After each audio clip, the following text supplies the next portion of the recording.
उसने कहा था कहानी का सारांश। उसने कहा था कहानी स्वर्गीय चंद्रधर शर्मा गुलेरी द्वारा लिखित हिंदी की सर्वश्रेष्ठ कहानी है। हिंदी के कथा क्षेत्र में वह एक महाकाव्य के समान है। उसने कहा था कहानी यह सिर्फ एक कहानी नहीं बल्कि यह एक ऐसा अनुभव है जो पाठक को गहराई से प्रभावित करता है। यह कहानी युद्ध के दौरान मानवीय रिश्तों की अहमियत को दर्शाती है और हमें जीवन के मूल्यों को फिर से सोचने पर मजबूर करती है। कहानी का आरंभ अमृतसर के एक बाजार से होता है। अमृतसर के बम्बू कार्ड बाजार का वातावरण निर्मित करती हुई कहानी आगे बढ़ती है।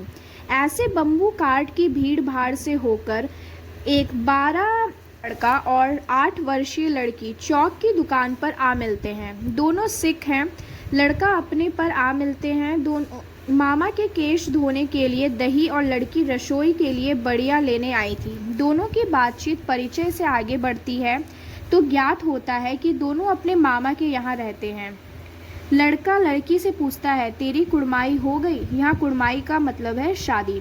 लड़की धत कहकर आगे बढ़ जाती है, भाग जाती है। उनके मिलने का सिलसिला कभी सब्जी वाले के यहाँ, कभी सब्जी वाले के यहाँ, तो कभी ऐसे करके 1 माह तक चलता रहता है। लड़का हर बार उसी तरह वही सवाल पूछता, तेरी कुड़माई हो गई? और लड़की वही जवाब देती, धत। इस तरह यह पूछने और बताने में उनके बीच एक मधुर संबंध आकार लेने लगता है, जिसे अपनी अल्पत्य के कारण दोनों ही समझ नहीं पाते। एक दिन इसी तरह मिलने पर जब लड़का कुड़माई के बारे में पूछता है तो लड़की विश्वास पूर्वक जवाब देती है कि वह हाँ हो गई। कब? कल देखते नहीं यह रेशम से कड़ा हुआ शालू। को इस उत्तर से आघात लगता है। वह इसे ठीक ठाक समझ नहीं पाता, किंतु उसकी मनोदशा बदल जाती है और वह गुस्से में अपने का दूसरा भाग इस घटना के लगभग 25 वर्षों के बाद की घटना है। यह काल प्रथम विश्व युद्ध का है। फ्रांस में भारतीय सैनिक इंग्लैंड की ओर से जर्मनी के विरुद्ध लड़ने गए थे के लिए तैनात हैं। इस फौज में लहना सिंह सूबेदार, हजारी सिंह, बजीरा सिंह, बोधा सिंह आदि पात्रों का परिचय मिलता है।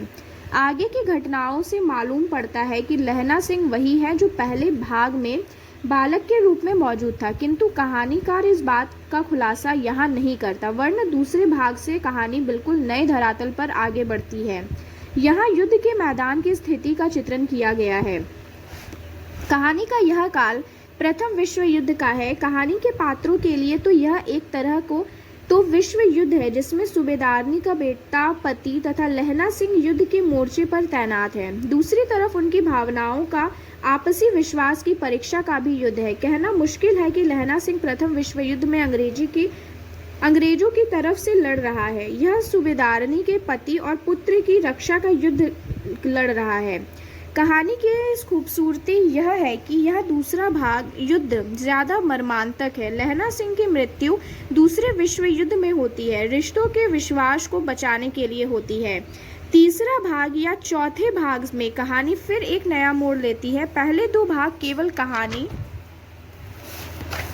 की पृष्ठभूमि और उसके पात्रों के परिचय से जुड़े हुए हैं। इन दोनों भागों में कथा वस्तु का विकास होता है। यहाँ लहना सिंह का और बोधा सिंह के प्रति अपनापन व लगाव दिखाई देता है।